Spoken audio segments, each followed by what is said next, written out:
खुलुमबाय गोजोन फुंबिलि बयनिसिमबो नोंथांमोनखौ आंनि चेनेलाव गासैखौबो बरायनाय बावहरग्रोनाय थाबाय आसा खालामो नोंथांमोना खौरांखौ नायनानै मोजां मोनगोन। चिरां जिल्लानि 14 नं चिरांदुवार ब्लकनि सिङाव थानाय दादगारि हाथिसार प्राइमारि BPF दोलोआ मोनसे खौरांगिरि मेल खुंफुंदों। बिथांमोना बे खौरां मेलनि गेजेरजों फोरमायथिनाय बादिब्ला खाम्फा बरगयारि बिथाङा हाथिसार प्राइमारियाव हा बायनानै BPF दोलोनो प्राइमारि अफिस बायनानै होदोंमोन। नाथाय दायो बिथाङा राजखान्थिखौ लानानै UPPL दोलोआव हाबहैनायलाय UPPL दोलोनि मुङाव बिथाङा UPPLनो हगारनानै होबाय। नाथाय बिथाङा बेबादि हगारनाया मोजां जायाखै।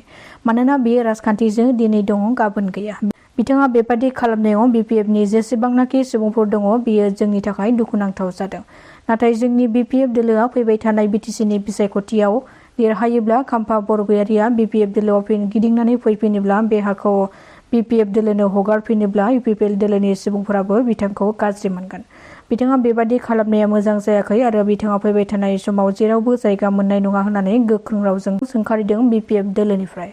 सामागुरिनि सालबारियाव फिन हाग्रानि मैदेरनि उदखार। हाग्रानि मैदेरनि गाग्लोबनायाव फिन सासे सुबुंनि जिउ खहा जादों। मिथिनो हानाय बादिब्ला साइफुल इस्लाम मुंनि सासे 20 बोसोर बैसोनि सुबुङा गलानिफ्राय न'फारसे फैफिनबाय थानाय समावनो हरखाब हाग्रानि मैदेरजों मोगा-मोगि जानानै साइफुल इस्लामनि सायाव हाग्रानि मैदेरा गाग्लोबो।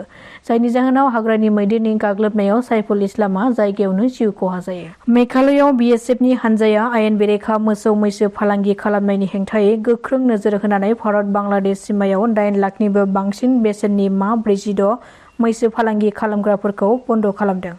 मोनसे स्रोद सुलुंनि गेजेरजों संदाननानै सोनाब जयन्तिया हिल्सआव गोख्रों अपारेसन खालामनाय जायो जेराव फालांगि खालामग्राफोरा हाग्रा ओनसोलाव खावनानै दोननाय गासै mar14 मैसोफोरखौ गुबुन हादोराव दैथायहरनायनिफ्राय रैखा खालामनो हायो। फिन आरोबाव सासे बर' सेंग्रा थैदों तामिलनाडुआव। मिथिनो हानाय बादिब्ला सनितपुर जिल्लानि सिङाव थानाय धेकियाजुलि जर्दानपुर गामिनि बिफा स्टेफान लाहारी आरो बिमा लुसिया लाहारीनि फिसाज्ला 14 बोसोर बैसोनि सिलभेस्टार लाहारीया तामिलनाडुनि कयम्बाटाराव जिउ खहा जादों। सिलभेस्टार लाहारीया माबोरै जिउ खहा जाखो बेनि गुबै जाहोनखौ मिथिनो हानाय जायाखै। नाथाय पुलिसआ बे जाथायनि सायाव दायो नायबिजिरनाया जागायजेनबाय होननानै मिथिनो मोननाय जादों। मैयानिफ्राय जागायजेनबाय दुलाराय बर' फरायसा आफादनि 57थि बोसोरसालिया जथुम्माया। मैयानि गिबि सानाव गिबि हाबाफारि बादियै गाहाय दरखंखौ बेखेवो MLA जिरन मोसाहारिया। बड'फा उपेन्द्रनाथ ब्रह्म गोसोखां गाहाय सायनासालिखौ बेखेवो मन्त्रि उरखावगोरा ब्रह्मआ आरो बेजों लोगोसेनो मुंख्लं बाग्रांसु मोसाहारिनि गोसोखां दिन्थिफुंसालिखौ यमरनजित बसुमतारिया गावनि आखाइजों बेखेवो।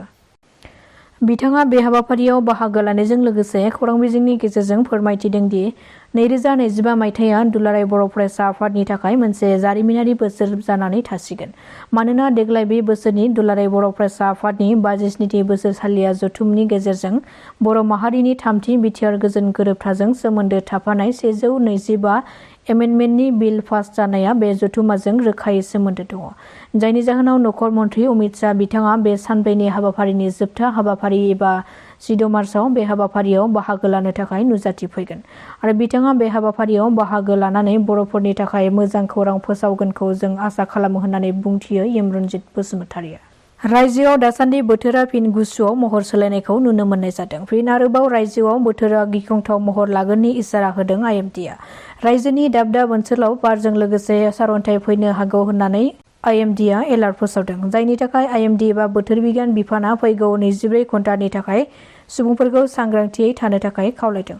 बोथोर बिगियान बिफाना फैगौ 16 मार्चसिम हाइ एलार्ट फोसावदों जेराव बे हाइ एलार्ट फोसावजानाय जायगाफ्रानो जादों चिरां, क'क्राझार, बरपेटा, बाक्सा, नलबारि, कामरुप आरो उदालगुरिजों लोगोसे गोबां दाब दाब ओनसोलफोरावबो अखा हागोननि सांग्रांथि होदों IMDआ।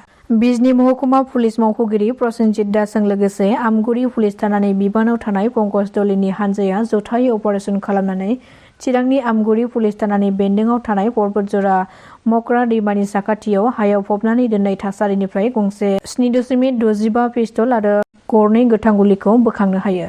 मोनसे स्रोद सुलुंनि गेजेरजों संदाननानै बे दैमानि सेराव अपारेसनखौ खालामनानै बे पिस्तलखौ आरो गरनै गोथां गुलिखौ बोखांनो हायो। हावराघाटनि नर्थ बारबिल कालीबाड़ी सिमला बाजाराव अर खामनाय जाथाय जादों। कार्बि आंलं जिल्लानि हावराघाट पुलिस थाना ओनसोलनि बेन्दोंआव थानाय नर्थ बारबिल कालीबाड़ी सिमला बाजाराव जादों बे अर खामनाय जाथाया। फुंनि 2 रिंगासोआव गंथाम दखाननि मुवा बेसादफोरा खामनानै सेवहांगार जादों। जायनि जाहोनाव गोबां लाख रांनि मुवा बेसादफोरा अरजों खामजादों होननानै फोरमायथिदों गलादारफ्रा। नाथाय बे अरा माबोरै नांखो बेखौ दासिमबो मिथिनो हानाय जायाखै। दासिमनि खौराङा एसेनोसै। नोंथांमोना खौरांखौ नायनानै मोजां मोनदोंब्ला चेनेलखौ साबस्क्राइब खालामनानै लानो हागोन। गोजोन्थों।